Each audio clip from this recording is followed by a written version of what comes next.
नमस्ते। आज के इस दिलचस्प सफर में सभी का स्वागत है।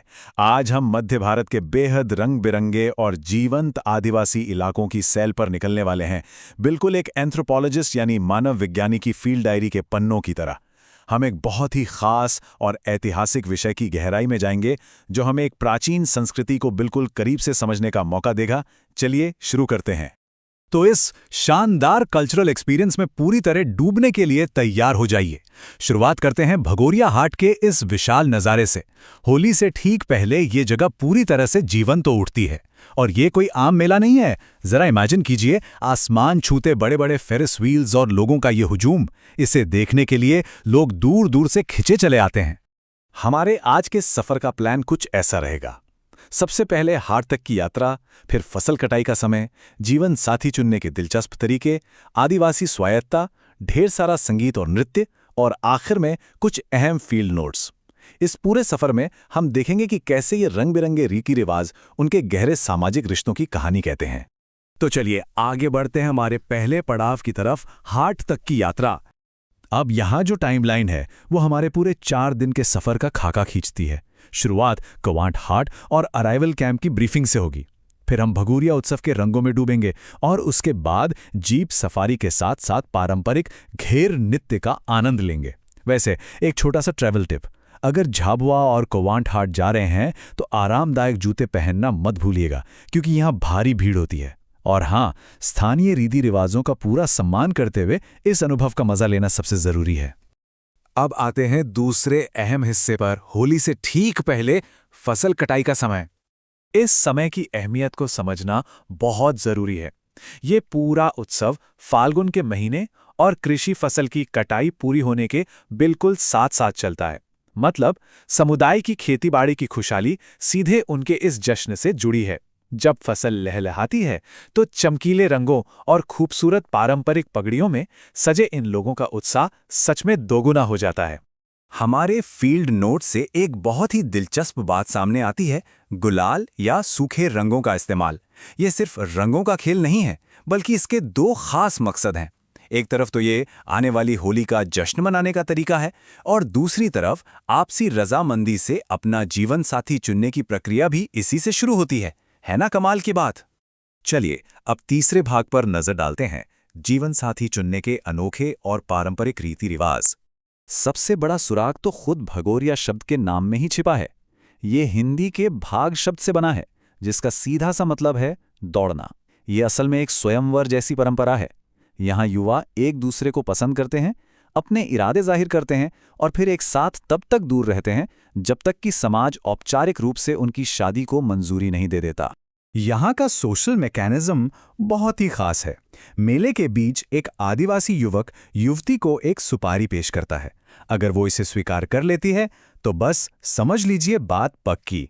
उनके इस प्रतीकात्मक पलायन यानी साथ जाने से पहले ये सुपारी कबूल करना एक तरह की औपचारिक सहमति मानी जाती है। और ये पूरी प्रक्रिया 3 अलग अलग चरणों में चलती है। सबसे पहले आता है गुल्लियां हाट, जो खरीदारी और तैयारियों के लिए है। फिर आता है मुख्य भगोरिया हाट, जहां देवता की पूजा और जोरदार सामूहिक नृत्य होता है। और आखिर में उजाड़िया हाट, जब नए जोड़े अपनी नई जिंदगी की ओर निकल पड़ते हैं और मेला धीरे धीरे खत्म हो जाता है। अब आते हैं हमारे चौथे विषय पर, आदिवासी स्वायत्तता और उनके अपने नियम कानून। यहाँ एक बात बिल्कुल साफ कर देना जरूरी है। पश्चिमी दुनिया में अक्सर भागकर शादी करने को बगावत या कुछ छिपाकर करने वाला काम माना जाता है, लेकिन भील समुदाय में ऐसा बिल्कुल नहीं है।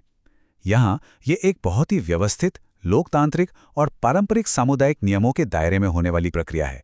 ये रिवाज समाज को तोड़ता नहीं, बल्कि सामाजिक बंधनों को और भी मजबूत बनाता है। और एक और हैरान करने वाला तथ्य, इतिहास गवाह है कि इन मेला मैदानों का इस्तेमाल सिर्फ नाचने गाने के लिए ही नहीं होता था। ये जगहें स्थानीय और सांप्रदायिक विवादों को शांतिपूर्ण तरीके से सुलझाने के लिए एक न्यूट्रल डेमोक्रेटिक मंच की तरह काम करती थीं। ये साफ दिखाता है कि ये समाज कितना एडवांस्ड और खुद को सही तरीके से चलाने वाला रहा है। चलिए अब 5वें हिस्से की ओर बढ़ते हैं, वो चीज जिसके बिना कोई भी उत्सव अधूरा है, संगीत, नृत्य और जश्न। जरा इस नंबर पर गौर कीजिए, 150 से 200। ये संख्या उन आदिवासियों के विशाल समूहों को दर्शाती है जो गांव की सफारी के दौरान होने वाले बेहद खास घेर नृत्य के लिए एक साथ जुड़ते हैं। इतने सारे लोगों का एक साथ कदम से कदम मिलाकर नाचना सच में एक जादुई ऊर्जा पैदा कर देता है। और इस जादुई माहौल में चार चांद लगाते हैं यहाँ के पारंपरिक वाद्य यंत्र।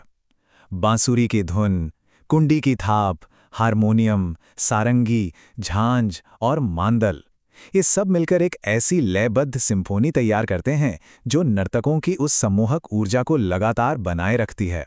इस संगीत के बिना तो भगोरिया की कल्पना ही नहीं की जा सकती। अब हम अपने सफर के छठे और आखिरी पड़ाव पर हैं, हमारे फील्ड नोट्स और इस पूरी चर्चा के मुख्य निष्कर्ष। इस आखिरी समरी में एक बहुत ही रोचक ऐतिहासिक तथ्य नोट करने वाला है। इस आयोजन की जड़ें असल में राजा भोज के समय तक जाती हैं, जब भील प्रमुखों कसुमर और बालून ने इसकी शुरुआत की थी। और आज देखिए, इसका दायरा इतना विशाल हो चुका है कि इसे एक आधिकारिक राजकीय उत्सव का दर्जा मिल चुका है। क्या बात है! तो इस पूरे विषय को याद रखने के लिए ये चेकलिस्ट बहुत काम आएगी। मुख्य जनजातियां हैं भील, भिलाला और बारेला। मुख्य इलाके हैं झाबुआ, धार, खरगोन और अलीराजपुर जैसे क्षेत्र।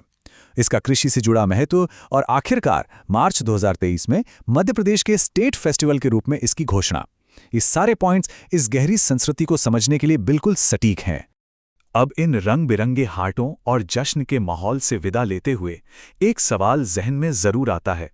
स्वायत्तता, जीवन साथी चुनने के ये व्यवस्थित तरीके और विवादों को सुलझाने की ये प्राचीन परंपराएं, क्या ये हमारे आधुनिक समाज के नजरिए को चुनौती नहीं देते? सोचने वाली बात है कि क्या ये बेहद खूबसूरती से रचे गए आदिवासी तौर तरीके आज की दुनिया को सच्चे लोकतंत्र और इंसानी जुड़ाव का असली मतलब सिखा सकते हैं? इस विचारोत्तेजक सवाल के साथ हमारी आज की ये शानदार सांस्कृतिक यात्रा यहीं संपन्न होती है।